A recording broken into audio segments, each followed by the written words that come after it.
Ma'am, gusto po namin kayo imbita sa presinto. What are you trying to say? Hindi porket andun yung mommy ko, siya na yung may nagagawa ng paghulog nila. Hindi nila pwedeng idiin sa akin yung pagkamatay nila, kuya. Kung hihingi ng pagkakataon na mamatay ako para sa kanila, gagawin ko. Pero wala akong magawa eh. Hindi ka pwedeng sumuko. Tutulungan kita.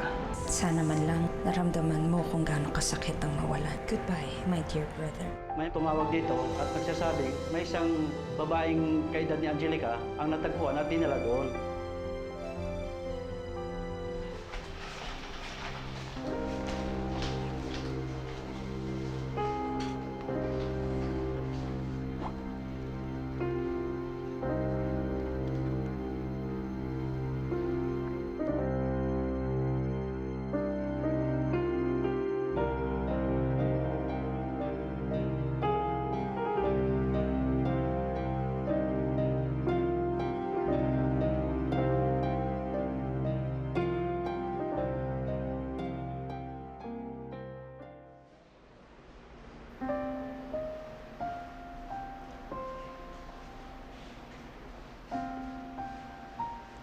Kakaawa naman si Asuncion.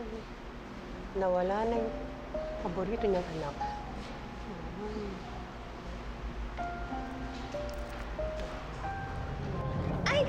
Oh my gosh! I'm so sorry, tita. I'm so sorry. Ay, hindi ko sinasadyaan. Sorry, nag-aalala lang ho kasi ako kay mama eh. I'm so sorry. It's okay. Sorry po. That's just so mean, darling. Well, nangamoy lupa na yung matanda. So, I just give her the bath she deserves, no? Nakakaawa naman ang mama mo. Tingnan mo hanggang ngayon, no? Hindi pa rin siya maka-emote ng todo. Siguro kasi wala pa rin closure dun sa mga nawawala. Pero paano kung buhay pa pala si Maita at Angelica? Kung ganun nga mangyayari, malas lang nila. Sisiguraduhin kong mas gugustuhin pa nilang mamatay kaysa mabuhay.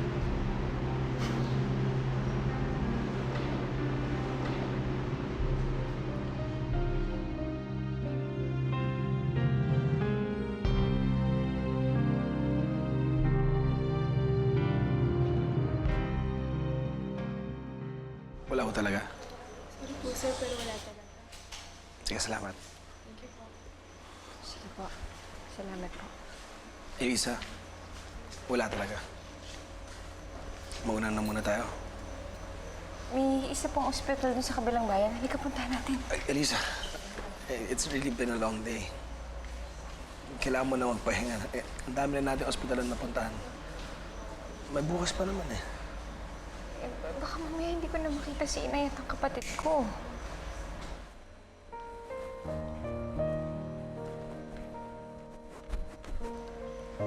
Sige, tara. Ba't ka kinuha mo teddy bear ko? Sumbong kita sa ate ko.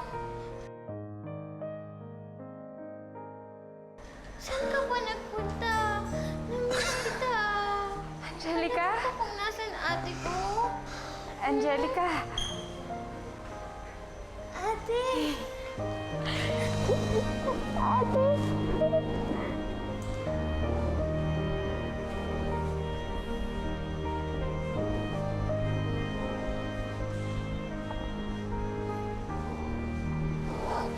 Okay ka lang ba? Ate! Saan ka punta? Hinahanap kita eh.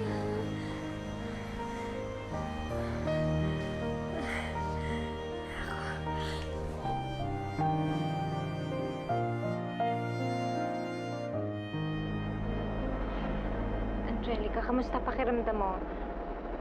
May masakit ba sa'yo? Ha? Nag-sleep nga ako, ate. Ate, ba't ako nasa hospital? Am I sick? Pagising ko, hanap kita. Wala ka naman. May pinuntahan lang ako. Hindi naman ako umalis nang biglain. Di ba sabi ko sa'yo, may pupuntahan lang ako sandali. Habang nagsisleep ka. Bakit?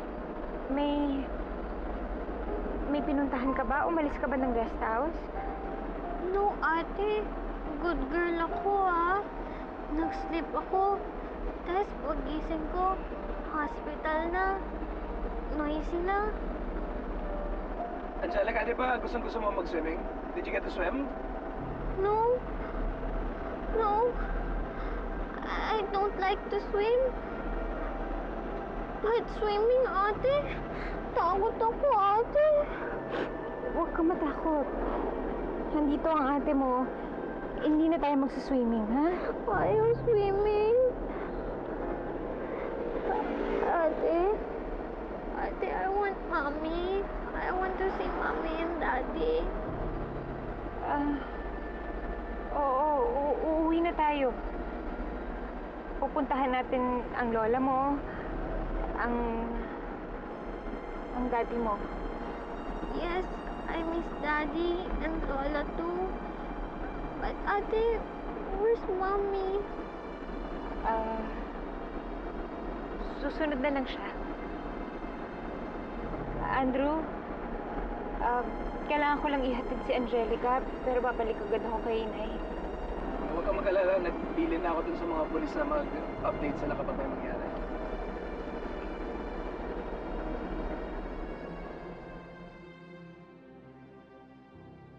Comadre, tinawagan ako ni Andrew. As soon as he saw Angelica, they're on their way here na. Sinabi ko dumiretso na sila dito. You can breathe easier now. Thank you, compadre. Sigurado ako, tinatawagan din ako ni Andrew.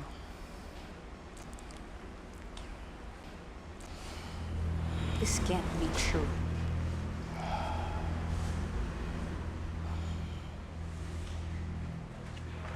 Wow! Ganda dito. Ate! Ate, house ba to? Dami ilaw. Ate, may party dito. Party tayo. Ate, party! Sandali lang. Hindi to party, ha? Hindi to party, Angelica. Sandali. Ate, ano yung box niyo? Gift yun? Lola! Lola, gift mo sa akin yun? Angelica. Lola! Angelica, behave naman, please. Buhay talagang pisting batang to. Susundan ko lang si Mama. Saan punta, Lola, ate? Tara, punta tayo, Lola, ate. Sandali lang. Masama lang yung pakiramdam ni Lola. Alika, dito muna tayo sa labas. Halika, sandali. Saan? Dito lang sandali, ha? Dito lang tayo.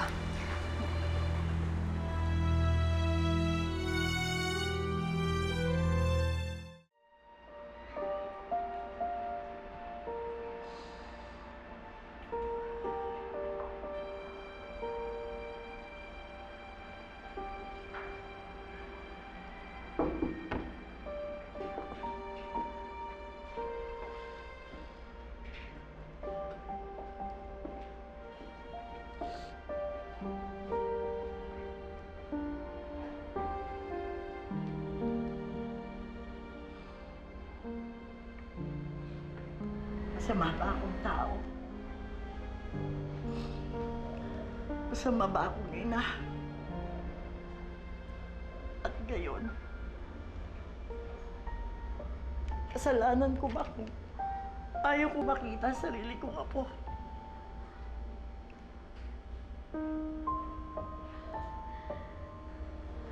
Mama.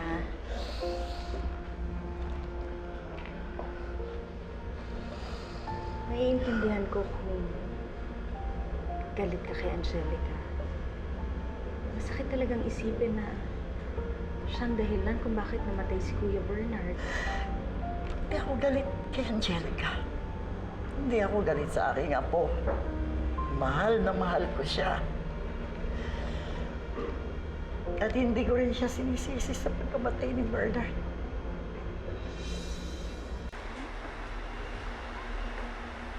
Oh, Angelica, what are you doing here? Come with me, let's go to the dad. Celine, inilabas ko talaga siya. Kasi naguguluhan siya sa mga nangyayari sa loob eh. Iniiwas ko lang siya sa... Saan? Saan, Elisa?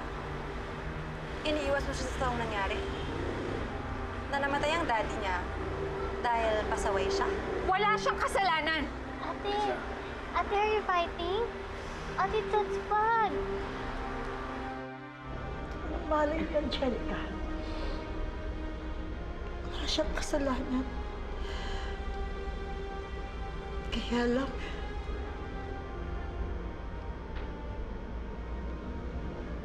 nung dumating siya kanina, at nakita ko siya, parang biglang may tumusok dito sa puso ko. Ang sakit.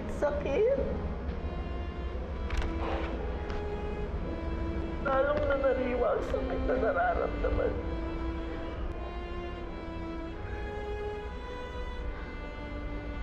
Mama. Sige, Mama. Umiyak ka na lang. Huwag mo nang itago yung sakit na nararamdaman mo. Huwag mong pigilan yung sarili mong umiyak. Hindi. Hindi ko gusto rin ni Bernard na makita akong umiiyak. Mahal na mahal ako ni Bernard. At kahit kailan, hindi niya ako binigyan ng dahilan para umiyak. Kaya, alang-alang kay Bernard, magpapakatatag ako. Hindi ako iniyak.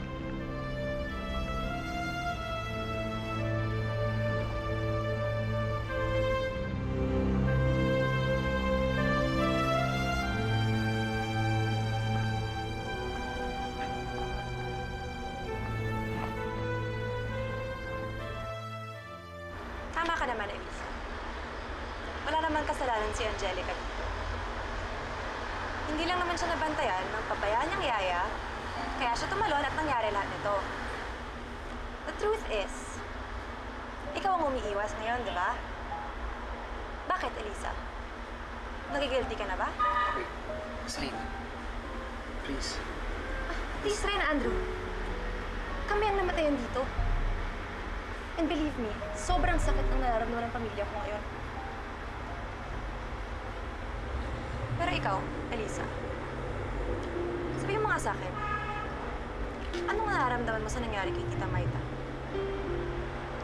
Hindi mo ba naiisip na malamang patay na rin siya? At kung sakali, ano kayang pakiramdam na ikaw ang dahilan ng pagkamatay ng sarili mong ina? Come here, princess. Let's take a walk. Okay? Wanna ride the car?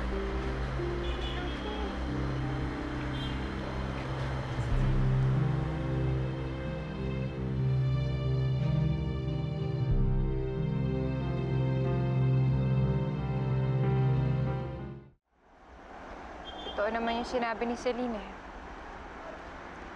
Ako may kasalanan.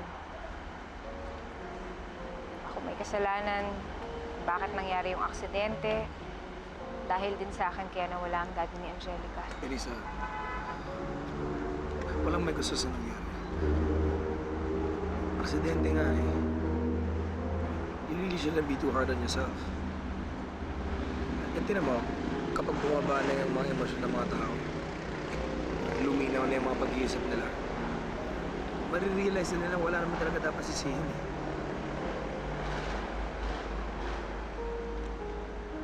Andrew, kailangan kong makausap si Ma'am Asuncion. Gusto kong humingi ng tawad sa kanya. Tulungan mo naman ako. Oo ba? Pero alam mo, talagang iniisip ko ngayon si Angelica eh. Hindi ko alam kung paano ko ipapaliwanag sa kanya ang lahat.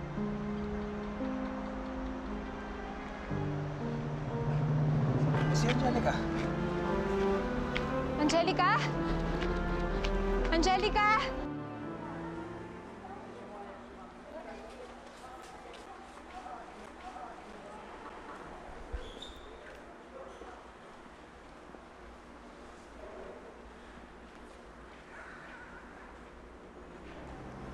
Daddy.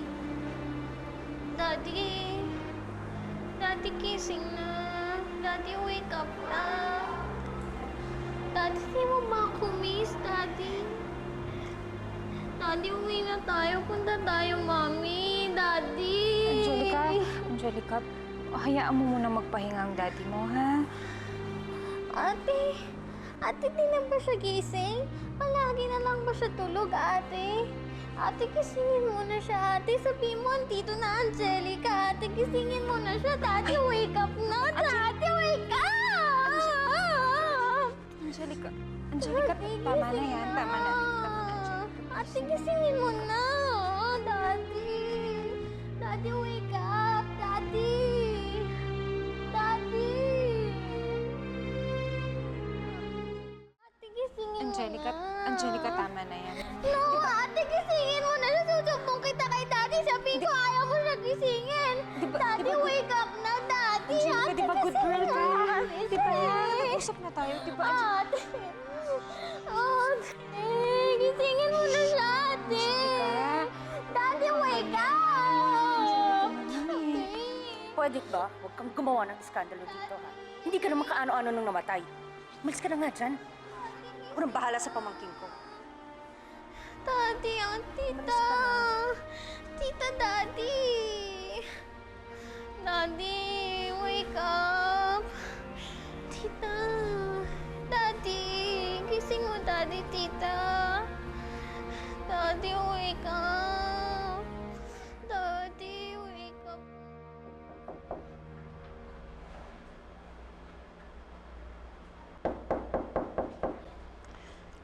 Tuloy. Ay, na.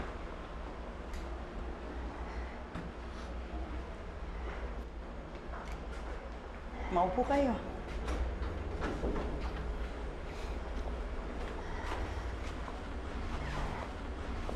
Ay, na.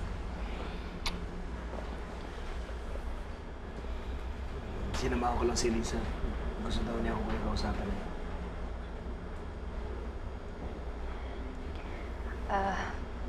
Ma'am, gusto ko sanang humingi ng paumanhin sa inyo. Angelica. Saan? Dito. Tita. Tita, why are we here?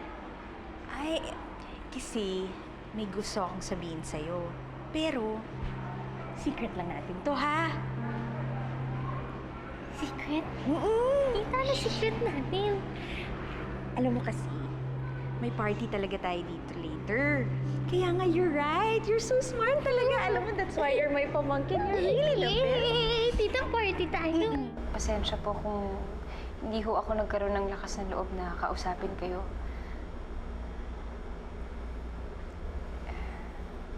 Gusto ko pong malaman yun na nakikiramay po ako sa inyo. Tatanggapin ko ho kung galit ho kayo sa akin, pero sana ho, mapatawad niyo naman ho ako. Nangyari na ang nangyari. Wala na tayong magagawa.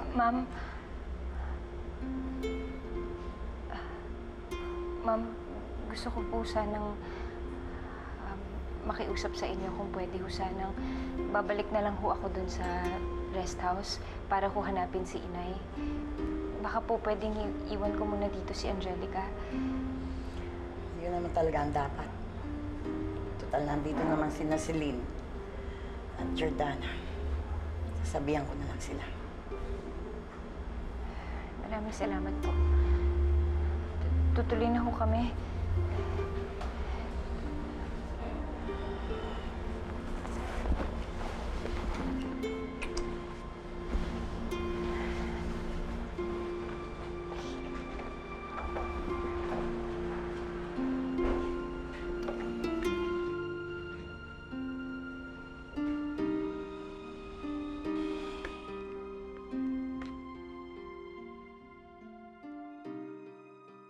Kaya lang, may problema eh. Yung daddy mo, hindi pa gising. O, paano siya sasali dun sa mga games natin sa party natin later? Kasi tita ayaw niya magising eh. Don't you worry, alam mo ba? Only your lola can wake up your dad. Kaya may sasabihin ko sa'yo. Come.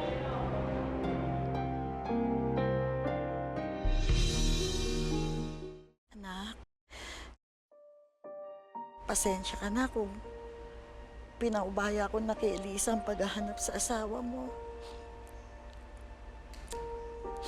Sana maunawaan mo na hanggang doon na lang ang magagawa ko para kay Maita.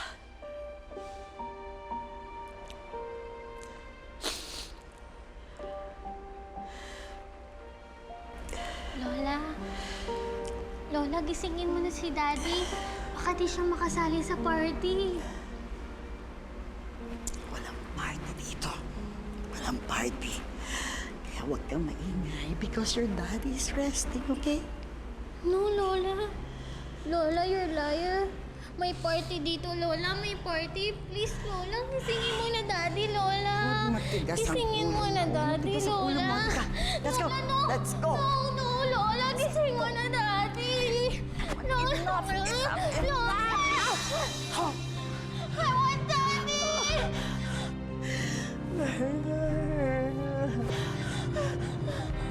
Daddy. I want Daddy. Enough. I want Daddy. I want Daddy. I want Daddy. I want Daddy. Naramdaman mo ba yung hangin na yon? Parang ganun din ang daddy mo. Hindi mo man siya nakikita, pero alam ko, parati siyang nandyan. Daddy, di ako iyak. Para di ka na maging sad, Daddy. Sana, Daddy, palagi ka happy dyan sa heaven. But you know, Daddy, I want to cry. Kasi, Daddy, pumunta ka sa heaven. Di mo ko sinama. Hindi ko na alam paano pa ako mabubuhay ngayon. Pakiramdam ko, mag-isa lang ako. Elisa, nahanap na nila si Tita Maita. Buhay ang nanay mo. This is not good. Kung mabubuka ka niya sa mama mo na wala ka naman talagang sakit. Bakit mo na ang mga gamit niyo ni Angelica? Ngayong araw din to, aalis kayo dito sa bahay ko.